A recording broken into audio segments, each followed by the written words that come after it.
Okay. I really hope this is a good one. All right. What was the most romantic thing someone's ever done for you? Nothing, because I'm a satisfied single. I don't know. I thought that was on the whole Yeah. thing. No. I was like, ooh. No. I don't know. I'm gonna have to let one of y'all lovers take this. I'll I don't. take it. Yeah. I took myself. Come on now. Come on now. I took myself to Puerto Rico with my then boyfriend at the time, but all me. And I've learned that it's okay to romance yourself. Like, I love taking myself out to dinner. I love taking myself out to dates. Just, you gotta do it. No, I'm like that too. You gotta do it. So I used to be weird about it, and I'm still kind of weird sometimes. But like, just go sit in a restaurant by yourself. Like, it is like.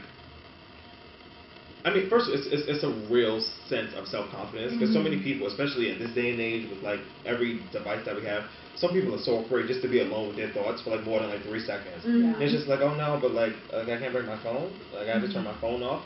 But I do think that kind of stuff is very healthy though. Like, and that self-love idea. Like my favorite thing to do is to just walk through the street. Right. Like I can walk from 116 to come on now, no, from 116 to like Union Square and just clear my mind. And I think it is so. It's a lot of things. It's beneficial. It just helps me like clear space. And then because I'm a creative person, so it helps me think of new things. So I'm just like you have to push some of that crap that's in your mind out to like reset your brain almost. Do open relationships work for you? I want to say yes and no. If the relationship that we're talking about is a casual one where we're both going in saying, I want casual sex, this is what I want, this is what I don't want, then yes, I think that is really great. Now if I'm going to be romantically involved, I am selfish, so no. See, I think the first thing you described is friends with benefits. Yeah. Mm-hmm. Like, but we're not gonna be in an open relationship though. Like, you think you're gonna be able to talk to me and fuck them and talk like that's not going down like that. Because I'm selfish. Like I'm just like I can't. But I mean, like you see, when people say like if I'm having sex with you continually, like that's a relationship.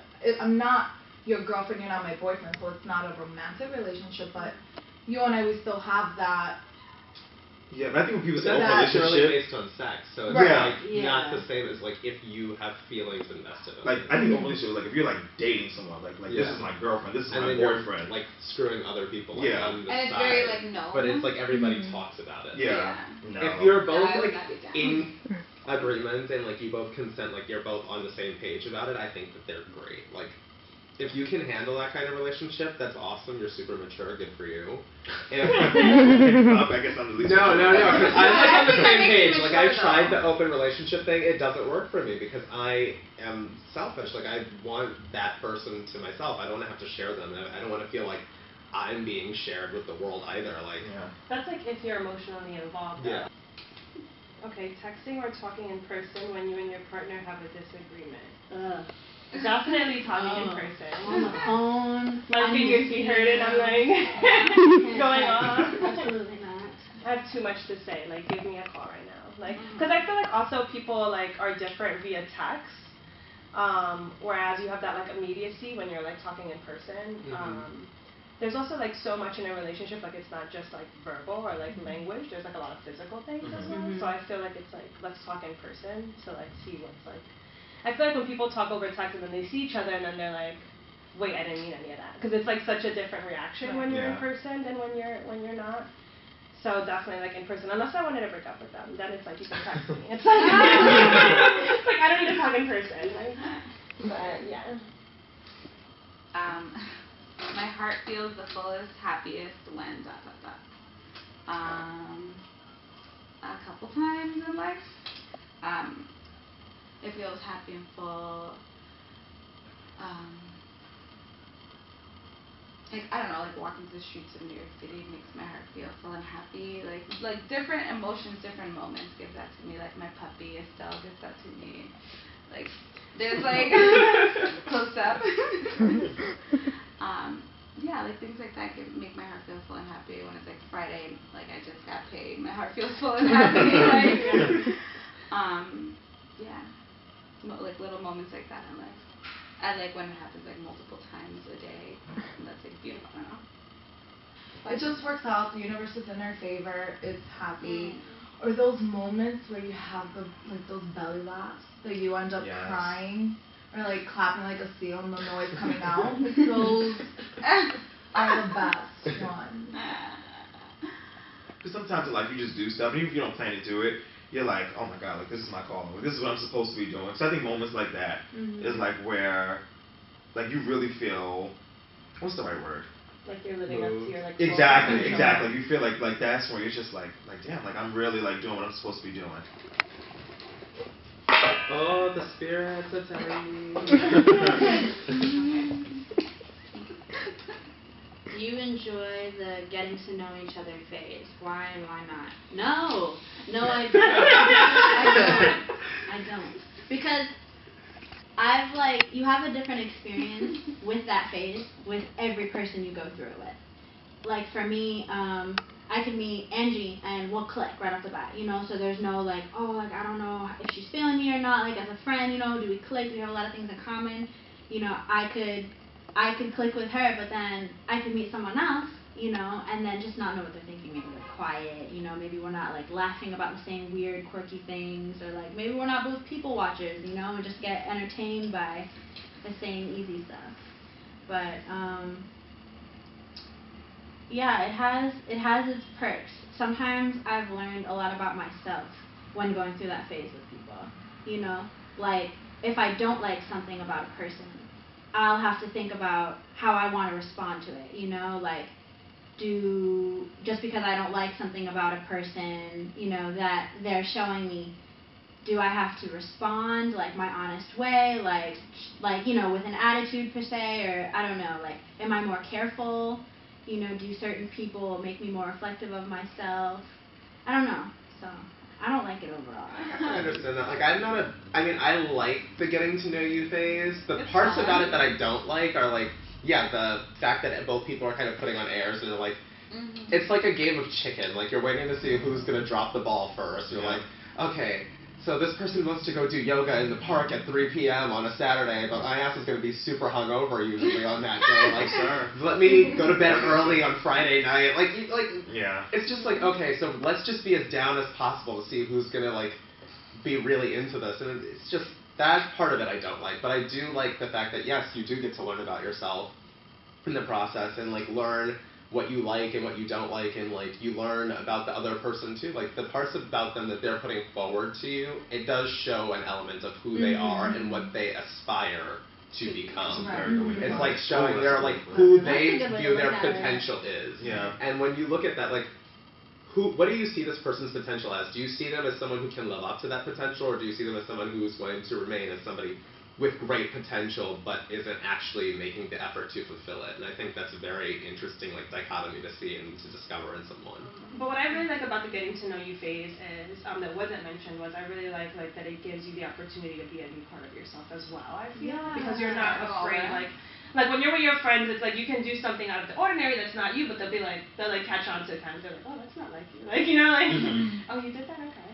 New style, new move. But if you're with someone new, you can be a new part of yourself, and everyone's always trying discovering new parts. But it's how do you integrate those things into the relationships you build, and then if people maybe I need new friends, maybe these friends, so it's I think that's the fun part of it. Like you said, Tinder, it's I know so many people with the Tinder that say they don't have a Tinder, So it's they have the opportunity to be someone that they maybe don't want other people to think of them differently. Yeah. So I think that's part of the magic too of that phase. You ever feel you can't do that getting to know you phase, that first step of dating? If you're in a relationship for a long time, or if you've just been happily single, you're just oh, I don't want to be with anybody, and then you go on a date and it's just what the fuck do I talk about? Right. What? Right. Do I talk about watching Love and Hip Hop? Should I be embarrassed about what? What do you talk about? Do I want the kind of person who watches Love and Hip Hop? Exactly. Was that open about it? You need to be on the low about Love and Hip Hop. Yeah. It's that's something that I face. Where I'm just I've gone on dates and it's just oh shit, like you're bombed. You feel like you're on stage and you've forgotten every single Every line. line in the fucking script. It's just Do like, you find unrequited love to be romantic? The drama in my heart and head wants to say yes because it just sounds so like dramatic and crazy. But at the same time, I'm also kind of like, is it really that romantic to watch someone see something that they want so desperately but they can't have because it's not meant for them to have that? Like, it's kind of sad, really. You love someone but they don't love you in return. Okay. So like you just like you fiend. You know, you want them so badly and it hurts you, so you just like you crush yourself in a sense because you can't control how someone else feels about you. You know? So It's depressing to be in such a vulnerable and desperate state for yourself. Like, I would never want that for myself. I hope that, first and foremost, that I know that I love myself enough to want and to need a love that loves me back. Yeah. You know what I mean? Like, I can have all the care in the world for you. I can think you're gorgeous. I can think you're fabulous. I can think you have so much potential to be such an amazing person. But the moment that I realize that you don't realize who the fuck I am, it's time to go. I'm Time the to same go. way. I'm just Yeah. like, no, I can't Like, stay here. The self-worth taught by Samantha Jones. Yes. I love you, but I love me so much more. And it's like the unrequited love is that like no self-worth, like no self, you know what I mean? Like you have to be able to love yourself in order to love somebody else, and it's just like a one-way thing. I don't know, it's like Because you don't want something better for yourself. Who in their right mind would find that romantic? Like, who would find it like? In their fantasy, it's like a fantasy world. I don't find rejection sexy. Like, if like I don't feel like if you're turning me down, like I'm not gonna be like, well, that's not true. But most of the times, if you turn me down, I'm not gonna be like, oh, I want you so much more now. Exactly why like people hate love in a sense, like they fear it, you know, like no, I don't want to go through the potential like heartache. you know, that's what I'm saying, because there's romance that's beautiful, you know, there's that aspect of it that you love and that you want. You want Valentine's Day, you want all these like stereotypical things. But that risk of it taking a turn is what people run from, because romance is like a dual thing. You know, it's either going to work for you or it's going to work for you but take a turn for the life.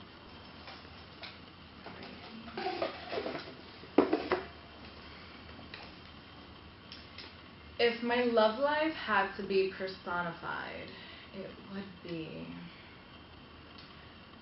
I'm single, so this is... That doesn't mean you don't have a love life, so... Then who would it be? I'm gonna have to go with Miss Brianna, who's just, you know, full of life, no fucks are given, just... She's a career-oriented bad career-oriented bad bitch who knows right? that she is the shit, and she's unapologetic about being a self-confident, self-assured woman. I would compare my love life to Mindy Kaling. Okay. Because it's non-existent. It's kind of like a romantic comedy that's been lasting for a really long time now. It's really a big joke. And I'm okay with that. Like, I'm comfortable in being single and, like, all of those things because I'm focused more on, like, my life and my career and, like, getting to be where I want to be. Like, I want to be my own showrunner. I want to have my own show. I want to be on TV like that. Like, that's where I'm at. My relationship personified. I just think of Halloween of Danny Zuko and Sandy. I don't know, like, just like before I met Sal, I was like, I don't know, very, like, I don't know, just like a different person, and just like being with her has helped like strip like those layers of myself and to like be comfortable who I am. I'm in a reconstructive process of being with someone right now. So, and I feel like I'm always like that. In any relationship I'm in, like we're always like tearing something down or building up.